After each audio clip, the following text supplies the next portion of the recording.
Hello everyone, कैसे हैं आप सभी। आई होप आप सभी बहुत अच्छे होंगे, अपने लाइफ में बहुत अच्छा करोगे। जैसा आपको पता है, मेरा नाम अनमोल है और मैं आपके बीच लेकर आया हूँ आज कुछ इम्पोर्टेंट क्वेश्चन जो मेरे ही एक लोग से डिस्कशन में बाहर आए। उनका मेरे साथ सेशन हुआ था और उनके ये कुछ पॉइंट्स थे जो कि मुझे काफ़ी वैलिड लगे। तो मैंने उन पॉइंट्स को वापस से एक नोट डाउन करा और आपके सामने क्वेश्चन फॉर्म में प्रेजेंट करना चाहा, क्योंकि हो सकता है कि ये कलेक्टिव में भी डाउट रहे हो और आप में से बहुत लोगों के अंदर इन चीज़ों को लेकर डाउट आते हो। तो उसी में से कुछ क्वेश्चंस की लिस्ट है जिसमें मैं 7 क्वेश्चन पॉइंटेड करके लाया हूँ आप लोगों के लिए। और इस वीडियो का एनर्जी एक्सचेंज केवल इतना है कि आप इन वीडियो को सुने और उससे जो आपको सीख मिले उसको आप अपनी डेली लाइफ में, अपने इनर वर्क में मेंशन कर पाए और अपने अंदर से एक्चुअल प्रॉब्लम को हील कर पाए, रिजॉल्व कर पाए।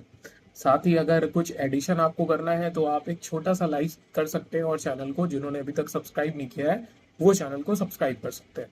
तो चलिए इसी सीक्वेंस को स्टार्ट करते हैं। इसमें पहला क्वेश्चन है कि क्या मैं कभी भी किसी का फ्री का खा लेती हूँ या कोई मेरे लिए कुछ देता है तो मुझे बहुत अजीब सा लगता है। क्या हमें किसी भी की चीज फ्री में लेनी चाहिए या नहीं लेनी चाहिए? देखिए, इसका आंसर क्लियरली ये है कि आपकी ये जो जर्नी है या आपकी जो ये लाइफ है, जो आप एक एज अ ट्विन फ्लेम आए हैं बॉडी फॉर्म में, ये आए हैं आप कर्मा क्लियर करने। और आपकी ये जो जर्नी चलती है, आपकी जो लाइफ चलती है, वो इक्वल गिव एंड टेक में चलती है। हम मोस्टली 3D लोगों को क्या रखते हैं कि लोगों ने, जैसा नहीं कहते हैं कि एक कहावत होती है कि लोगों ने ला ला ला तो पढ़ा है बट डा दा दा कभी नहीं पढ़ा। यहाँ पर ला रिलेट करता है लेने से और दा रिलेट करता है देने से। तो 3D लोगों की एक मतलब कोशिश होती है कि हम ज्यादा से ज्यादा लोगों से ले लें, बट जब देने की बारी आती है तो वो लोग कहीं ना कहीं बैक स्टेप होते हैं। बट आप as a higher vibration soul, आप एज अ ट्विन फ्लेम, आप एज अ अवेकन सोल इन चीजों से ऊपर उठें और आप इक्वल गिव एंड टेक के कॉन्सेप्ट को फॉलो करें। इसी को आपको जर्नी में भी फॉलो करना है। आप ये देखते हैं, जहां पर एक फैमिली एनर्जी अपने घर में ओवर गिविंग का काम करती है, वही मैस्कुलिन एनर्जी 3D वर्ल्ड में ओवर गिविंग नेचर का काम करती है। तो जैसे जैसे आप अपनी डेली लाइफ में इक्वल गिव एंड टेक को शामिल करते हैं, आप ये देखते हैं ये जो मैस्कुलिन और फेमिनिन का मैंने ओवर गिविंग का एक इशू बताया, ये कहीं ना कहीं धीरे धीरे हील होने लगता है। क्योंकि आपके अंदर ये समझ डेवलप होने लगती है कि हमें give and take equal amount का करना है। अगर हमें सामने से रिसीव नहीं हो रहा है तो हमें अननेसेसरी किसी को प्रोवाइड भी नहीं करना है। सपोज करिए आज आपको किसी के तरफ से कोई ड्रेस गिफ्ट में मिलती है, आप उसे रिसीव करते हैं, ठीक है। आने वाले टाइम पर उसका बर्थडे है, आप उसको रिटर्न कर दीजिए। आज आपको किसी फॉर्म का गिफ्ट कोई किसी से रिसीव हो रहा है, आप आने वाले वक्त पे कोई भी ऐसा मौका देखें कि जहां पर आप उसको वो चीजें रिटर्न कर सकते हैं, आप उसको इक्वली अमाउंट में रिटर्न कर दें। तो ये क्या होता है, हमें इक्वल गिव एंड टेक का फॉर्मूला लाइफ में अपनाना चाहिए। ये हमारी इनर बैलेंसिंग के लिए बहुत जरूरी होता है, हमारी मैस्कुलिन और फैमिली एनर्जी की बैलेंसिंग के लिए बहुत जरूरी होता है। इसी में जो दूसरा क्वेश्चन है, वो क्वेश्चन है कि कोई मुझे कुछ फ्री का कर रहा है और बिना बोले तो क्या करना चाहिए। बहुत लोगों के आप डाउट देखते हो कि आपकी जैसे मदर है, वो आपके लिए अननेसेसरी करे जा रही है, या आप अगर मैस्कुलिन एनर्जी में है तो आप ये देखेंगे, अगर आपका पार्टनर है फैमिली एनर्जी में तो आप ये देख रहे हैं कि वो बिना आपके बोले आपके लिए अननेसेसरी चीजें करे जा रहा है। तो यहां पर आपको यह समझना होगा, पहली बात तो आप सामने वाले से जो चीजें रिसीव कर रहे हैं उसकी वैल्यू करिए। अभी जैसे मैंने आपको इक्वल गिव एंड टेक का कॉन्सेप्ट बताया ना, तो अब देखिए क्या है, जैसे आपकी मदर है, वो फैमिली में अदर लोगों के लिए कर रही हैं, तो लोग उनकी वैल्यू नहीं कर रहे हैं, लोग उनको रिस्पेक्ट प्रोवाइड नहीं कर रहे हैं, लोग उनके उस वर्क की वैल्यू नहीं कर रहे हैं और ना ही उतने अमाउंट का उनको रिटर्न कर पा रहे हैं। बट आप यहां पर रिस्पॉन्सिबिलिटी लीजिए as a vacant soul, as a divine soul, कि जो इंसान जितना कर रहा है अनकंडीशनली, जितना आपको प्रोवाइड कर रहा है, उसको आप भी उतना अनकंडीशनली प्रोवाइड करें। फिर वहां पर आप खुद को रोके नहीं। आप जनरली ये देखते हैं कि जैसे मान लीजिए आपके पार्टनर है, फिर वो मैस्कुलिन या फैमिली एनर्जी में हो, आप वहां पर अपना लव एक्सप्रेस करने में डरते हैं। मोस्टली अगर मैं फैमिली एनर्जी की बात करूं तो फैमिली एनर्जी ज्यादातर अपना लव मैस्कुलिन एनर्जी से एक्सप्रेस नहीं कर पाती है। रीजन होता है कि फियर, फियर बहुत होता है फैमिली एनर्जी के अंदर, तो रिटर्न में भी रिसीव नहीं हो पाता है। जबकि मैस्कुलिन एनर्जी बबल फेज में सबसे बड़ा रीजन क्या होता है, मैस्कुलिन एनर्जी ओवर लव लुटाया जा रहा होता है, अनकंडीशनल लव लुटाया जा रहा होता है। लेकिन बबल फेज में हमेशा आप नोटिस करना फैमिली एनर्जी अपना लव एक्सप्रेस नहीं कर पाती है, वो कहीं ना कहीं अपने आप को फियर के चलते रोकती है। और वहीं पर जो 3D, जो आपके लिए कुछ भी नहीं कर रहा है, वहां पर आप ओवर गिविंग कर रहे होते हो। तो आपको ये डिफरेंशिएट करना आना चाहिए कि कौन लोग आपके लिए अनकंडीशनल हैं और कौन लोग आपके लिए मतलब एक कंडीशंस के साथ वो चीजें कर रहे हैं। तो जो आपके लिए फ्रीली कर रहा है, अनकंडीशनली कर रहा है, आप डेफिनेटली उनको वो चीजें प्रोवाइड करें। इसी के साथ क्वेश्चन नंबर 3, क्या हम अपने डीएम को पैसे दे सकते हैं या नहीं? इस क्वेश्चन का आंसर मैं आपको अलग फॉर्म में देना चाहूंगा, एक एग्जांपल के साथ। देखिए क्या होता है, हमारे पास एक बकेट पानी है, ठीक है। अब क्या हुआ, सोसाइटी में उस दिन पानी नहीं आया, कुछ रीजन बना और सोसाइटी में पानी नहीं आया। तो आप क्या कर रहे हैं कि कोई आपके पास आया कि मैं प्यासा हूं बहुत तेज, मुझे पानी की प्यास है, तो आपने क्या करा, एक ग्लास उसको या एक मग उसको पानी दे दिया। आपके पास रेस्ट बकेट में वाटर अभी भी सेफ है। कोई आपके पास आया और आपने उसको पूरा बकेट उठाकर दे दिया, तो जाहिर सी बात है ना, सफर आपको करना पड़ेगा।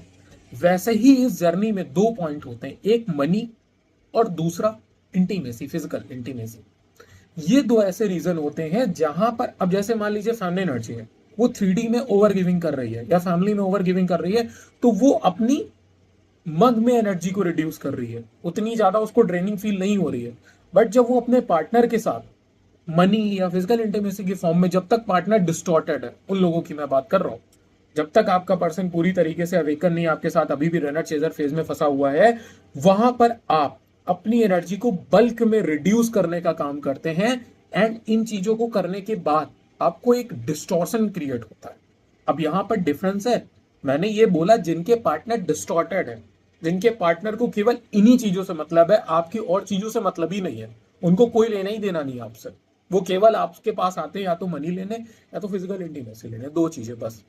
और दूसरी एक चीज और है, आप अगर अपने पार्टनर को मनी वाइज हेल्प करते रहेंगे, तो जैसे आपका पार्टनर आपको लेसन देता है ट्रिगर के फॉर्म में, आप उससे चीजें सीखते हैं और उनको हील करते हैं, वैसे ही आप अपने पार्टनर के साथ भी करिए। अगर आपके पार्टनर का मनी इशू आ रहा है, तो आप अपने पार्टनर को ट्रिगर करिए और उसको ये फील कराइए कि ये उसकी रिस्पॉन्सिबिलिटी है मनी गेन करना।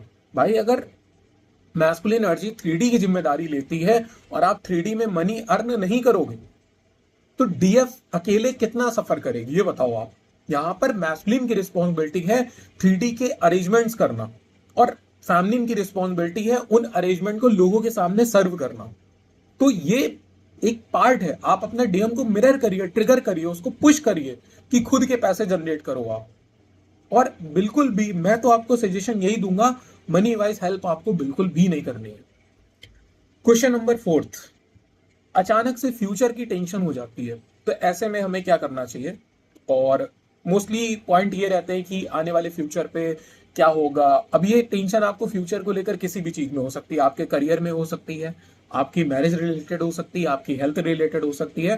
देखिए आप एक चीज समझिए, इस जर्नी का सबसे बड़ा लूप ही यही है, या तो इंसान पास्ट लाइफ में फंसा हुआ है कि बबल फेज में मेरे साथ ऐसा हुआ था, फिर ऐसा हुआ था, फिर ये हुआ था, फिर वो हुआ था, और या तो इंसान फ्यूचर में फंसा हुआ है कि आने वाले टाइम पर ऐसा होगा, अच्छा मैं ना वर्क करूंगी तो मेरा यूनियन हो जाएगा, मेरा पार्टनर बैक हो जाएगा, ये सारी चीजें।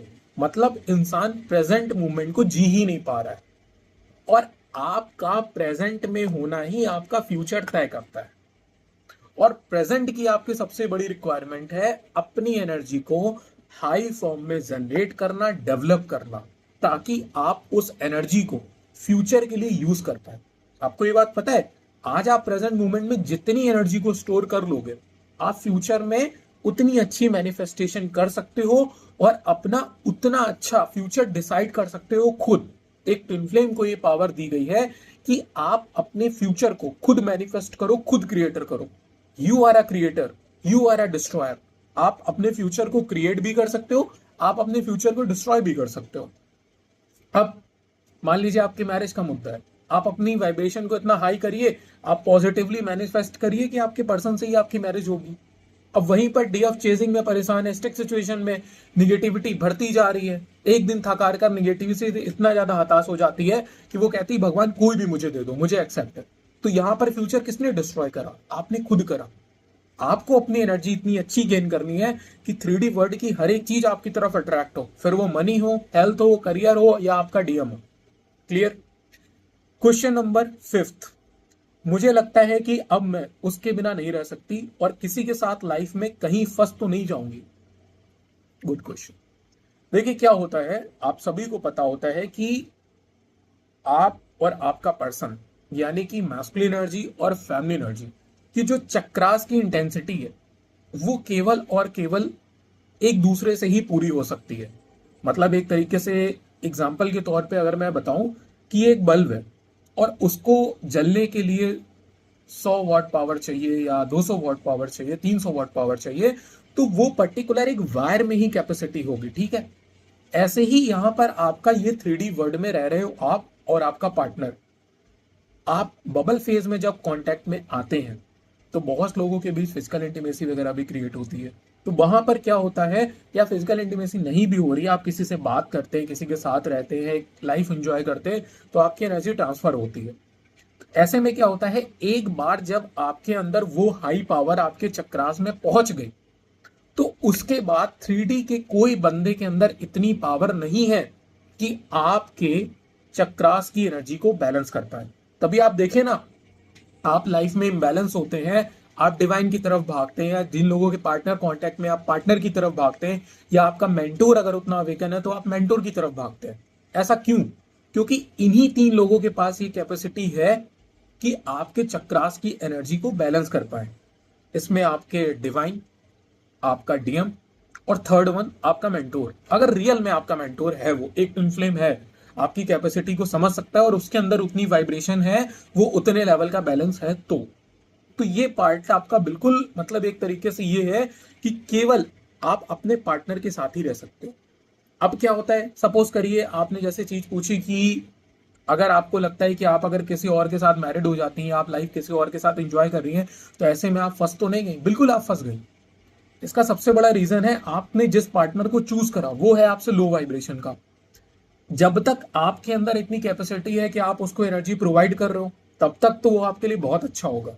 अब आप मनी वाइज उसको एनर्जी प्रोवाइड करते हैं, आप फिजिकल इंटीमेसी के थ्रू प्रोवाइड करते हैं, या आप उसके घर पे रह रहे हो तो आप उसको खाना बनाते हो, उसकी देखभाल करते हो, ये सब एनर्जी के फॉर्म है ना, जिसके तरीके से आप एनर्जी प्रोवाइड कर रहे हो।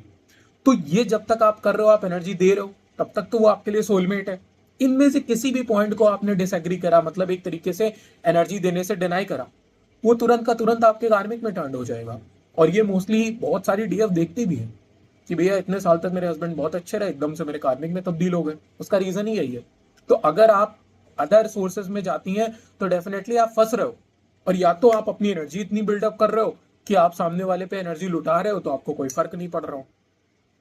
ये चीजें हो जाती है। क्वेश्चन नंबर 6, मेरे डीएम को क्या ये चीजें पता है अंदर से कि वो मेरे ही हैं और वो मेरे बिना नहीं रह पाएगा? अब इसका क्लियर सा आंसर आप लोगों के लिए ये है कि अगर आप लोगों के डीएम को ये चीजें नहीं पता हो कि वो सिर्फ और सिर्फ आपका है, तो कभी भी आपके माइंड से डीएम इरेज क्यों नहीं होता है? या जब जब आप लाइफ में परेशानी में होते हैं, तब तब आपका डीएम वापस से एंटर कैसे हो जाता है? या जब जब आप डीएम से भागने की कोशिश करते हैं, किसी अदर रिलेशन में जाने की कोशिश करते हैं, अपने आप को डाइवर्ट करने की कोशिश करते हैं, तो ये डिवाइन और आपके यूनिवर्स क्यों बार बार आपको डीएम के सामने लाकर खड़ा कर देते हैं? उसका रीजन सबसे बड़ा यही है कि आपके डीएम और आप दोनों को सबकॉन्शियसली ये चीज पता है कि आप दोनों एक दूसरे के ही हो। देखते हैं ना हम लोग, जैसे स्पिरिचुअल कोई सीरियल आता है तो उसमें हम ये देखते हैं कि शिव शक्ति हैं, वो अलग डायमेंशन में है तो भगवान के रूप में है, जब वो बॉडी फॉर्म में आ जाते हैं तो वो एक दूसरे को भूल जाते हैं। फिर डिवाइन क्रिएशन होती है, जिस पर्पस से वो लोग आए होते हैं वो अपना पर्पस पूरा करते हैं, और फिर एक दिन मतलब वो मैरिज में बनते हैं, और मतलब जो आगे की प्रोसेस है, समझ जाओ आप मेरा क्या कहने का मतलब है आप लोगों से, ये सारी चीजें हो जाती हैं। अगर आपके डीएम को ये चीजें नहीं पता हो, तो आपका डीएम, कई लोग 3-3, 4-4 साल सेपरेशन के बाद आपका डीएम आपके पास वापस आ जाता है। ऑब्वियस सी बात है ना, पता है तभी वो बार बार आ जाता है, वरना लड़कियों की कमी थोड़े ना है, या लड़कों की कमी थोड़े ना है। वही मतलब है ना, अगर इंसान बार बार घूम फिर कर आपके पास आ रहा है, और ये जो चीजें हो रही हैं आपके साथ, जो डीएम आपका दूर भाग रहा है, आपको डिटैच कर रहा है, अलग कर रहा है, अगर वो ये चीजें नहीं करेगा तो आपकी अवेकनिंग कैसे कंप्लीट होगी? जो आपने एक रिस्पॉन्सिबिलिटी उठाई थी, जो डिवाइन ने आपने एक टास्क क्रिएट करा था, वो कौन पूरा कराएगा? सोचने वाली बात है ना। अगर पहले, क्योंकि एक चीज समझो, आप जब आप बबल फेज में थे, तब आपके लिए डीएम से ज्यादा कोई इंपॉर्टेंट था क्या? आपकी पूरी दुनिया डीएम के अराउंड घूमती थी। आज भी यही है, अगर आप पूरी तरीके से अवेकन नहीं हो, बैलेंस नहीं हो, तो आप क्या करोगे, जैसे ही आपका डीएम आपके कांटेक्ट में आएगा आप सब कुछ भूल जाओगे, केवल डीएम डीएम डीएम डीएम घूमने लगोगे। इसलिए डीएम पहले डिवाइन आपसे डीएम को अलग कराते हैं, ताकि आप फर्स्ट अपने को बैलेंस करो, आप अपने अंदर सेल्फ लव जनरेट करो। टाइम आने पर डीएम आपको प्रोवाइड कर दिया जाएगा। द लास्ट वन क्वेश्चन, हम लव किसी से भी रिसीव कर सकते हैं क्या, चाहे वो कोई मेरा फ्रेंड हो या फैमिली? बिल्कुल सही बात है, आप किसी से भी लव रिसीव कर सकते हैं, बट एक सबसे बड़ा पॉइंट है, और वो पॉइंट ये है कि आपका वो लव अनकंडीशनल नहीं होगा। फैमिली हो या फ्रेंड, जितना आपके ऊपर लव लुटाएगा वो आपके साथ ये एक्सपेक्टेशन से लुटाएगा कि वक्त आने पर ये मुझे रिटर्न आएगा, और टाइम टाइम पर आपको ताना भी देगा। ये एग्जैक्टली वैसा ही पॉइंट है, आपको किसी ने रोलेक्स गिफ्ट कर दी और वक्त आने पर आप उस टाइम तो बहुत खुश हो गए, अरे वाह मेरे पास रोलेक्स आ गई, बट जब वक्त आया तो उसने भरी महफिल में आपको ये जताया कि ये मैंने इसको गिफ्ट करी थी, ये खुद की इसकी अर्न करी हुई नहीं है। तो आप जब तक बाहरी लेवल पर लव ढूंढते रहेंगे कि फैमिली मुझे लव दे, फ्रेंड मुझे लव दे, तब तक जो भी लव पहली बात तो रिसीव नहीं होगा, और इनकेस अगर हो भी रहा है तो वो कंडीशनल लव होगा, और वक्त आने पर ये दिखाएगा कि मैंने तुमको ये दिया, मैंने तुमको वो किया, फलाना ढिमकाना जो कुछ भी होता है। तो आप कोशिश ये करें कि आउटर वर्ल्ड में लव ढूंढने से अच्छा है अपने अंदर लव जनरेट करना स्टार्ट करें। जब आपके अंदर लव जनरेट होना स्टार्ट होगा ना, तब क्या होगा, आप लोगों को लव प्रोवाइड भी कर पाओगे और लोगों के साथ बिना कंडीशंस के लव को रिसीव भी कर पाओगे, क्योंकि हम जो देते हैं हमें रिटर्न में वही तो मिलता है। हम आज किसी को कंडीशनल लव दे रहे हैं तो ऑब्वियस सी बात है हमें सामने से भी कंडीशनल लव रिसीव हो रहा है। हम किसी को अनकंडीशनल लव देंगे, सामने से भी हमें अनकंडीशनल लव रिसीव होगा। आई होप आपके ये सारे डाउट क्लियर हुए होंगे, मैं आपके साथ अच्छे से क्वेश्चन को आंसर प्रेजेंट कर पाया होऊंगा। वीडियो अच्छा लगे इसको और लोगों तक शेयर करना, ताकि जो एक स्टक सिचुएशन में अपनी जर्नी को ब्लॉक करने का काम कर रहे हैं वो इससे बाहर निकले। Shiv Shakti, blessed you all, have a good day.